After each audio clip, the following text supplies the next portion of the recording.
85% जीता डॉनबास, 100% बारूदी हमलों से कब्जा। रूस यूक्रेन जंग को लेकर पुतिन के तेवर और यूक्रेन पर रूसी हमले बेहद खतरनाक साबित हो रहे हैं। ना तो ट्रंप पुतिन को समझा पाए हैं और ना ही यूरोप और नेटो के हथियार रूस को रोक पाए हैं। आप राष्ट्रपति पुतिन के मजबूत इरादों का इसी से अंदाजा लगा सकते हैं कि पिछले 10 दिन में दूसरी बार पुतिन ने डंके की चोट पर कह दिया कि अगर जेलेंस्की के यूक्रेन ने रूस को पूर्वी यूक्रेन का बड़ा हिस्सा, जिसमें डॉनबास का इलाका आता है, अगर नहीं दिया तो रूस भीषण बारूदी हमले के दम पर पूरे डॉनबास पर ही कब्जा कर लेगा। तो वहीं दूसरी तरफ मॉस्को में पुतिन ने ट्रंप के दामाद और ट्रंप के विशेष दूत स्टीव विटकॉफ से मीटिंग के दौरान ही कह दिया था, जो शर्त और बातें 15 अगस्त 2025 को ट्रंप के साथ अलास्का मीटिंग में हुई थी, रूस उन शर्तों और बातों से रत्ती भर भी पीछे नहीं हटेगा। अब सबसे पेचीदी और खतरनाक स्थिति इस वक्त नेटो देश ब्रिटेन, फ्रांस और जर्मनी की होती जा रही है, जो कहीं ना कहीं रूस से सीधी जंग में उलझते जा रहे हैं। दावा तो यहां तक किया जा रहा है कि ट्रंप ने पुतिन को एक तरह से ग्रीन सिग्नल दे दिया है ताकि वो पूर्वी यूक्रेन में तेजी से अपना मिशन पूरा कर ले। ऐसे हालात में रूस ने पूर्वी, दक्षिण पूर्वी और उत्तर और मध्य यूक्रेन के कम से कम 32 इलाकों पर भीषण हमले पिछले 3 हफ्तों में ही कर दिए। फिलहाल पुतिन ने भारतीय मीडिया को मॉस्को में दिए गए बयान में एक बार फिर से नेटो, यूरोप और यूक्रेन को खुला चैलेंज दिया है कि रूसी सेना को या तो बिना युद्ध के पूरा डॉनबास का इलाका सौंप दो, वरना रूस बारूदी हमलों से 100% डॉनबास पर पूरी तरह से कब्जा कर लेगा। 100% डॉनबास जीतेंगे पुतिन, बात से मानो वरना बारूदी हमला। अगर देखा जाए तो 4 साल की रूस यूक्रेन जंग में पूर्वी यूक्रेन पर सबसे ज्यादा हमले रूसी सेना कर रही है। खास तौर से डॉनबास प्रांत पर, जो पूर्वी यूक्रेन का एक बहुत बड़ा इलाका है। डोनेत्स्क और लुहांस्क दोनों इलाकों को मिलाकर जो इलाका बनता है वही डॉनबास कहलाता है। और इसी डॉनबास पर पुतिन की नजरें गड़ चुकी है, जो लगातार डोनेत्स्क और लुहांस्क में हमले कर रहे हैं। रूसी सेना के कमांडरों को सख्त आदेश है कि वो सबसे पहले डॉनबास के पूरे इलाके पर कब्जा करें ताकि यूक्रेन, नेटो और यूरोप पर युद्ध विराम का जबरदस्त दबाव बनाया जा सके।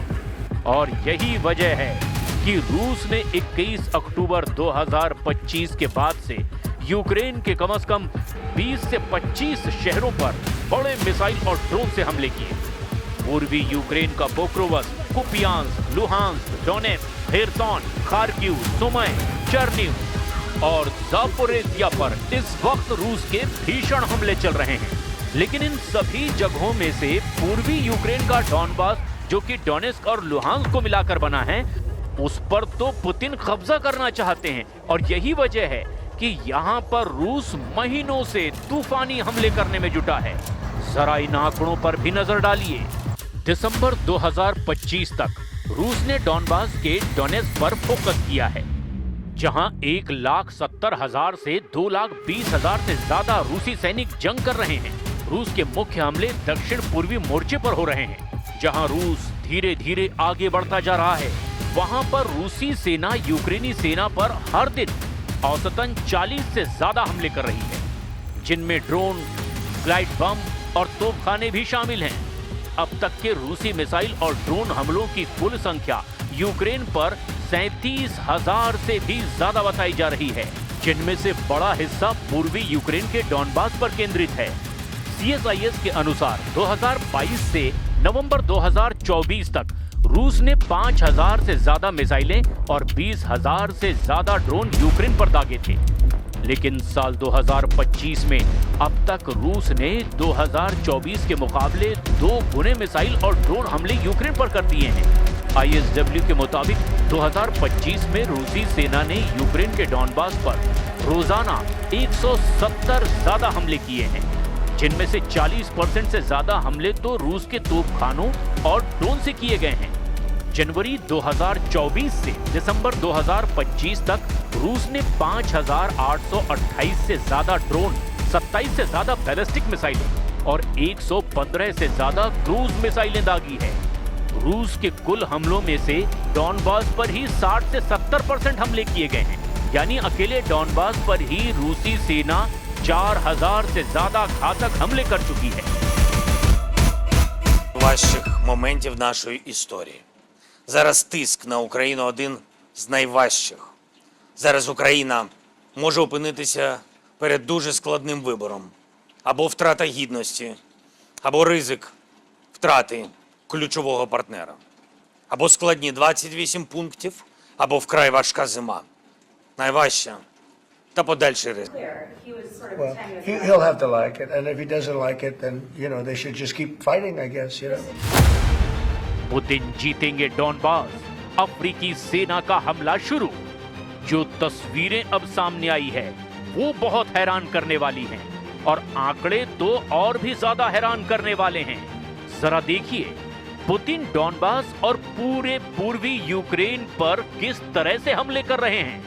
पुतिन ने हाल ही में डॉनबास को रूस का अविभाज्य हिस्सा बताया है और कहा कि रूस इसे 2025 के आखिर तक पूरी तरह से अपने कब्जे में ले लेगा।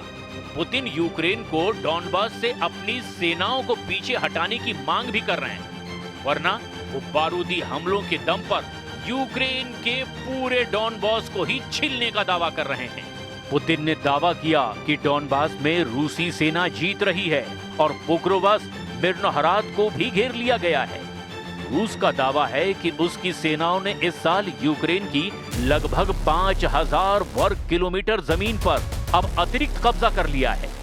इधर रूस की अफ्रीकी सेना ने यूक्रेन के साथ साथ अमेरिका और यूरोप को भी हैरान कर दिया है।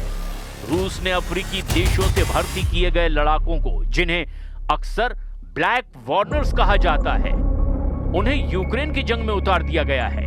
यूक्रेनी खुफिया एजेंसी यानी HUR और विदेश मंत्रालय के मुताबिक 2024 की गर्मियों से रूस ने अफ्रीकी भर्ती को मीट असॉल्ट यानी मानव लहर हमलों में भेजना शुरू कर दिया था।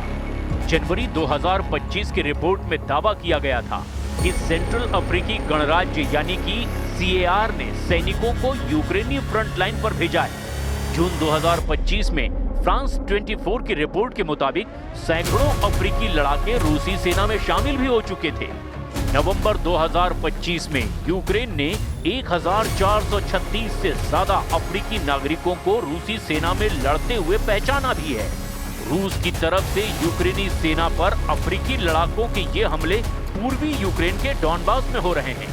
यूक्रेन के विदेश मंत्री आंद्रेई सिबिहा के मुताबिक अब तक 1,436 अफ्रीकी लड़ाकों को पहचाना जा चुका है, लेकिन वास्तविक संख्या ज्यादा हो सकती है। ये रूस की घरेलू भर्ती की कमी को पूरा करने के लिए किया जा रहा है। दावे के मुताबिक रूस की तरफ से लड़ रहे अफ्रीकी लड़ाके केन्या, दक्षिण अफ्रीका, युगांडा, घाना, सेनेगल, कैमरून, सेंट्रल अफ्रीकी गणराज्य, सिएरा लियोन और सोमालिया जैसे देशों से आ रहे हैं। Значит, мы до сих пор получаем заходы о прекращении боевых действий там. Войска Украины уйдут из занимаемых ими территорий, вот тогда и прекратятся боевые действия. Не уйдут, мы добьемся этого вооруженным путем. Вот. रूस यूक्रेन युद्ध खत्म करने की अमेरिकी राष्ट्रपति डोनाल्ड ट्रंप की विवादास्पद योजना पर यूक्रेन के राष्ट्रपति ज़ेलेंस्की भड़क गए हैं। यूक्रेन ने भी इस प्रस्ताव पर असहमति जताई है। ऐसे में प्रस्ताव के लागू होने से पहले ही अब विवाद और ज्यादा बढ़ गया है। अमेरिकी सीनेटरों ने भी इसकी कड़ी आलोचना की है। वहीं जर्मनी के फ्रेडरिक मर्ज ने तो दो टूक कह दिया है कि नेटो किसी भी कीमत पर रूस को जंग नहीं जीतने देगा। यूरोपियन यूनियन की विदेश नीति की प्रमुख काजा कैलस ने भी चेतावनी दी है कि अगर यूक्रेन को दबाया गया तो नतीजे बहुत खतरनाक होंगे। It is clear that Russia does not want peace, and therefore we need to make Ukraine as stronger as possible in order to them to be ready to stand up for themselves in this very, very difficult time. It could be a pivotal week for diplomacy. कुल मिलाकर रूस पूर्वी Ukraine का Donbas पूरी तरह से जीतने में जुटा हुआ है और पुतिन ने जिस तरह से डॉनबास को लेकर ऐलान किया है उससे तो ये तय है कि रूस किसी भी कीमत पर यूक्रेन को डॉनबास से खदेड़ने के लिए जंग करता रहेगा।